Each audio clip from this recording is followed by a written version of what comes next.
વલસાડ જિલ્લાના ઉમરગામ તાલુકામાં ભારે વરસાદ બાદ સર્જાયેલી પૂરની વિકટ પરિસ્થિતિ વચ્ચે માનવતાનું અનોખું ઉદાહરણ સામે આવ્યું છે। વારોલી નદીએ વિકરાળ સ્વરૂપ ધારણ કરતા ગામમાં પૂરના પાણી ફરી વળ્યા અને અનેક લોકો મુશ્કેલીમાં મુકાયા હતા। આ દરમિયાન ધનસ્વી નામની નાની બાળકીને તેજ પ્રવાહમાં ફસાઈ ગઈ હતી, જેને રેસ્ક્યુ કરવામાં આવ્યું। સરકારી મદદ સમયસર ન પહોંચી શકતા ગામના 3 બહાદુર યુવાનો ગોપાલ માછી, યોગેશ માછી અને વિનોદ માછી પોતાનો જીવ જોખમમાં મૂકી બચાવ માટે આગળ આવ્યા હતા।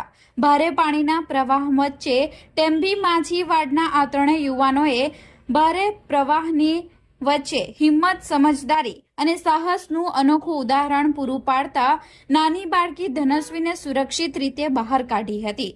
આ બહાદુરી ભર્યા કાર્યના કારણે આજે સમગ્ર વિસ્તાર તેમને વાસ્તવિક હીરો તરીકે બિરદાવી રહ્યો છે।